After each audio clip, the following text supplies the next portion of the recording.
حضور علیہ الصلوۃ والسلام کے وصال کے فوراً بعد منافقین نے بہت باریک چال چلی، مسلمانوں کی صفوں میں گھس گئے۔ بظاہر لبادے ان کے مسلمانوں والے تھے، تو انہوں نے مسلمانوں سے کہنا شروع کر دیا، لو جی کہانی ختم ہو گئی، ساری رونقیں حضور کے دم سے تھیں، نمازیں تھیں، روزے تھے، لوگ اپنے اموال کی زکوٰۃ دیا کرتے تھے، حج کا اجتماع تھا، یہ سب کچھ ختم ہو جائے گا۔ اب کون مال خرچ کرے گا؟ کس نے جان راہ خدا میں قربان کرنی ہے؟ کوئی سحر کے وقت اٹھ کے کیوں مسجد میں آئے گا؟ بظاہر لگتا تھا کہ یہ بڑی ہمدردی اور دلجوئی سے حقیقت حال کو بیان کر رہے ہیں، لیکن اس کے اندر چھپا ہوا ظاہر تھا۔ جو نئے قبائل اسلام لائے تھے، یہ خبر جب ادھر پہنچی تو انہوں نے ارتداد کا رستہ اختیار کر لیا۔ بہت سارے قبیلے، آپ پڑھیں تاریخ، مرتد ہو گئے۔ کسی نے زکوٰۃ دینے سے انکار کر دیا، مسیلمہ کذاب نے اپنی جھوٹی نبوت کا دعویٰ کھڑا کر دیا۔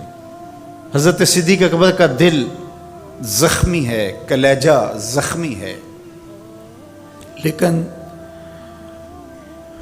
اب اس صورتحال کا جب آپ نے مشاہدہ کیا تو آپ آگے بڑھے اور ایک اونچے ٹیلے پہ کھڑے ہوئے لوگوں کو اشارہ کیا۔ لوگوں نے جناب ابو بکر رضی اللہ تعالیٰ عنہ کو دیکھا تو ادھر لپک کے آ گئے۔ تو حضرت ابو بکر صدیق رضی اللہ تعالیٰ عنہ نے مختصر خطاب کرتے ہوئے آپ نے کہا، لوگوں مجھے ایک بات بتاؤ، تم اللہ کی عبادت کرتے تھے کہ رسول اللہ کی عبادت کرتے تھے؟ لوگوں نے کہا کہ ہم اللہ کی عبادت کرتے تھے۔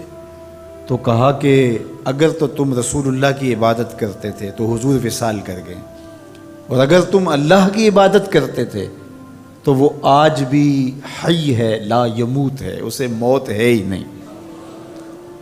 پھر کہا، جس دین کے لیے میرے اور آپ کے آقا و مولا نے اپنی ساری زندگی لگا دی، کیا حضور کے وصال کر جانے کے بعد تم اس دین کو چھوڑ دو گے؟ تو لوگوں نے کہا، کیوں چھوڑیں گے؟ تو کہا، پھر اٹھو اور دین کا جھنڈا لے کے پوری دنیا پہ چھا جاؤ۔ تو آپ نے لوگوں کو سنبھالا۔ تو حضرت عبداللہ ابن مسعود رضی اللہ تعالیٰ عنہ فرماتے ہیں کہ اگر حضرت ابو بکر رضی اللہ تعالیٰ عنہ کے ذریعے سے اللہ ہمارے اوپر احسان نہ کرتا تو ہم ہلاک ہو جاتے۔ اس امت کو بکھرنے سے بچایا ہے، شیرازہ متحد رکھا ہے، تو وہ ذات سیدنا صدیق اکبر رضی اللہ تعالیٰ عنہ۔ اور حضور یہ سارے اشارے دے کر گئے تھے۔ ایک خاتون آئی، کوئی کام تھا اس کو، اس نے کہا، تو حضور نے فرمایا پھر آنا۔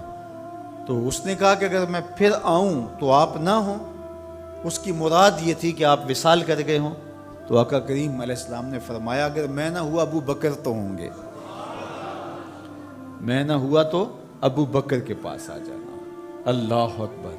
حضور نے حضرت ابو بکر رضی اللہ تعالیٰ عنہ کو اپنی زندگی میں مصلی پہ کھڑا کیا۔ ترمذی کے لفظ ہیں، حضور نے ارشاد فرمایا، لا ینبغی لقوم فیہم ابو بکر ان یؤمہم غیرہ، کسی قوم کے لیے مناسب ہی نہیں ہے کہ ابو بکر ان کے اندر رہتا ہو اور امامت کوئی اور کروائے۔ مروا ابا بکر فلیصلی بالناس، ابو بکر کو حکم دو کہ وہ لوگوں کو نماز پڑھائے۔ اور پھر مصلی پہ جا کے حضرت ابو بکر کھڑے ہوئے۔ 17 نمازیں حضور علیہ الصلوۃ والسلام کی حیات طیبہ کے اندر حضرت ابو بکر نے پڑھائی ہیں۔ اللہ اکبر۔ فرمایا، ما نفعنی مال احد قط ما نفعنی مال ابی بکر، مجھے کسی کے مال نے اتنا نفع نہیں دیا جتنا ابو بکر کے مال نے دیا۔ اللہ کے علاوہ اگر میں کسی کو خلیل بناتا تو ابو بکر کو بناتا، لیکن اللہ میرا خلیل ہے، جنہیں سیدہ کہول اہل الجنہ کہا گیا، جنت کے بوڑھوں کے سردار بنائے گئے۔ حضور نبی رحمت صلی اللہ علیہ وآلہ وسلم کی نیابت اور حضور علیہ الصلوۃ والسلام کی خلافت کا تاج ان کے سر پہ رکھا گیا، جن کی صحابیت کو میرے رب نے قرآن میں بیان فرمایا، اذ یقول لصاحبہ لا تحزن ان اللہ معنا۔ جب غار ثور میں حضور علیہ الصلوۃ والسلام سیدنا ابو بکر رضی اللہ تعالیٰ عنہ کی گود میں سر رکھ کے لیٹے ہوئے تھے، سانپ ایڑی پہ ڈنگ کے ڈنگ لگا رہا ہے اور آپ اپنی ٹانگ کو جنبش نہیں ہونے دیتے۔ آنکھوں کا حلقہ توڑ کے آنسو حضور کے رخسار پہ گرتے ہیں، اور آقا کریم بیدار ہوتے ہیں اور بیدار ہو کے پوچھتے ہیں مالا کا یا ابا بکر، ابو بکر کیا ہوا؟ ادب کے اس کرینے کو جناب سیدنا صدیق اکبر نہیں بھولتے، کہتے ہیں فدا کا امی و ابی یا رسول اللہ، لو دیکھ تو حضور میری ماں بھی آپ کے قدموں پہ قربان جائے، میرا باپ بھی آپ کی راہوں پہ نچھاور، میرا قبیلہ میرا خاندان آپ کے قدموں پہ قربان، مجھے سانپ نے ڈس لیا ہے۔ تو محبت کا یہ اسلوب اور الفت کا یہ طریق آپ کو یہاں ملے گا کہ انداز الفت نہیں چھوڑتے۔ تو سانپ کا کام تو ڈسنا ہے، چاہے وہ غار میں ڈسے یا اسلام آباد میں بیٹھ کے ڈنگ لگائے، وہ تو ڈستا رہے گا، لیکن ابو بکر حضور کی محبت کے ترانے پڑھتا رہے گا۔ سیدنا صدیق اکبر کی سب سے بڑی آرزو جب پوچھی گئی تو وہ یہی تھی کہ آنکھیں میری ہوں، چہرہ حضور کا ہو، نہ چہرہ ہٹے نہ آنکھیں تھکیں، دیکھتا رہوں اور دیکھتا رہوں۔ اس واقعہ کی حکایت قرآن نے بیان کی ہے۔ اذ یقول لصاحبہ، صحابی کا ٹائٹل قرآن نے حضرت سیدنا صدیق اکبر کے نام کیا ہے، اس لیے حضرت سیدنا صدیق اکبر کی صحابیت کا انکار کفر ہے۔ جو حضرت صدیق اکبر کو کافر کہتا ہے وہ خود کافر ہے، اس لیے کہ ان کا ایمان، ان کا اسلام اور ان کی صحابیت قرآن کی قطعی نص سے ثابت ہے اور ان لفظوں کے ساتھ ثابت ہے۔ اذ یقول لصاحبہ لا تحزن، کہا گھبرانے کی ضرورت نہیں، ان اللہ معنا، اللہ ہمارے ساتھ ہے، اللہ ہمارے ساتھ ہے۔ اور پھر کہا وَالثَّانِي اثْنَيْنِ إِذْ هُمَا فِي الْغَارِ، دو میں سے دوسرا، اللہ اکبر، اللہ نے دو میں سے دوسرا کہا ہے، یہ شان ہے سیدنا صدیق اکبر، جو ثانی اثنین ہیں غار میں۔ اللہ اکبر، یار کہتے ہیں حضور کا سایہ نہیں تھا، لیکن جناب ابو بکر سائے کی طرح حضور کے ساتھ رہے، قبر کے بھی ساتھی، بدر کے بھی ساتھی، سفر کے بھی ساتھی، حضر کے بھی ساتھی۔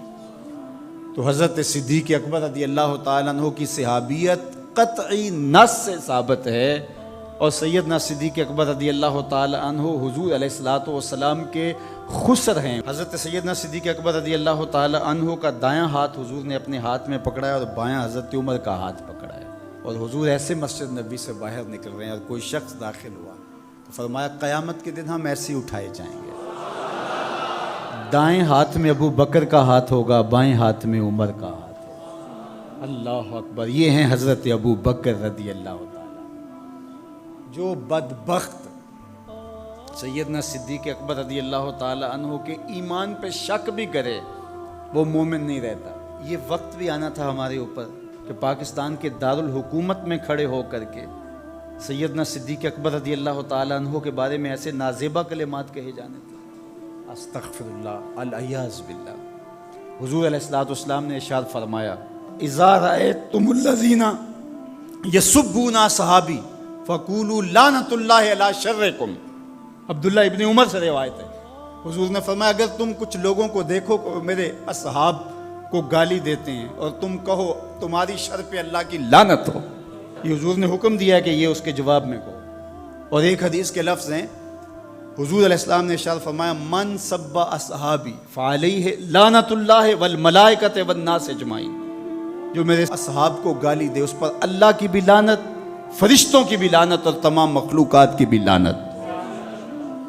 تو یہ ملعون جو حضرت سیدنا صدیق اکبر اور دیگر اصحاب کو بھونکتے ہیں اور ان کے بارے میں نازیبہ کلمات کہتے ہیں، ان کی شر سے اس ملک کو پاک کرنا چاہیے۔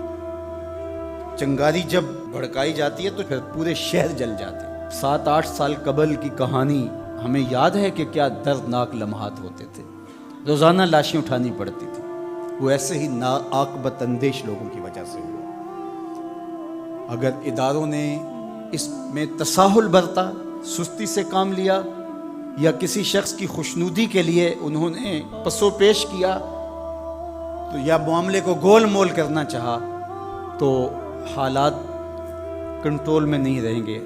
یہ بھڑکائی ہوئی آگ ملک کو خاکستر بنا سکتی ہے۔ اللہ میرے وطن کی حفاظت فرمائے۔ یہ ملک قربانیوں سے حاصل کیا گیا ہے، اور اس کے امن کو بحال کرنے کے لیے ہمارے اداروں نے بہت محنت کی ہے، بہت لوگوں نے قربانیاں دی ہیں۔ تو ایسے ناہنجار لوگوں، ایسے بدبخت لوگوں کو فوراً قانون اپنی گرفت میں لے، اور ایسے بد زبانوں کو لگام دینی چاہیے کہ جو اصحاب رسول کو بھونکتے ہیں اور اتنے سخت جملے کہتے ہیں۔ معاذ اللہ سیدنا صدیق اکبر کو کافر کہا جائے گا؟ جو صدیق میرے نبی کے دل کا چین ہے، جو اسلام کی بہار ہے۔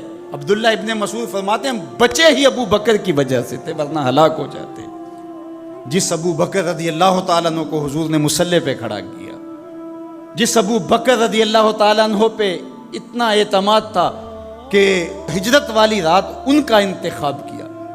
حضرت سیدنا عمر رضی اللہ تعالیٰ عنہ نے حضرت ابو بکر رضی اللہ تعالیٰ عنہ کا ذکر کیا اور رو پڑے اور کہا کہ ابو بکر میری زندگی کی ساری نیکیاں لے لے اور غار والی ایک نیکی مجھے دے دے۔ اور پھر کہا کرتے تھے کہ کاش کہ میں ابو بکر کے سینے کا بال ہوتا۔ ابن جوزی نے لکھا ہے کہ ہمارے بزرگ اور اسلاف جو تھے وہ ابو بکر و عمر رضی اللہ تعالی عنہما کی محبت اپنی اولاد کو یوں سکھایا کرتے تھے جیسے قرآن کی آیتیں سکھائی جاتی۔ ان کی محبت اولادوں کے سینوں میں راسخ کیا کرتے تھے۔ معمولی سی میل بھی سیدنا صدیق اکبر کے بارے میں برباد کر دیتی ہے۔ اللہ کے نبی کا ہر صحابی با کمال ہے، لیکن ابو بکر ہے۔ جے شک ہووی تے چل مدینے، جے شک ہووی تے چل مدینے، آ ویخ لے جوڑ مزاراں دا، بن یار نبی دیاں یاراں دا۔ تو ان سے ہماری محبت کا رشتہ استوار ہے۔ تو جس شخص نے بھی یہ جملہ کہا ہم اس کی مذمت کرتے ہیں۔ مذمت تو لفظ بہت چھوٹا ہے، اس کو قرار واقع سزا دیجئے۔ وہ بدترین انسان ہے روئے زمین پہ، اور اس سے کوئی روح رعایت نہ رکھی جائے تاکہ آئندہ ایسے راستے بند ہو۔ اداروں کو اس پر فی الفور نوٹس لینا چاہیے قبل اس سے کہ حالات ہاتھ سے باہر نکل جائیں اور بے قابو ہو۔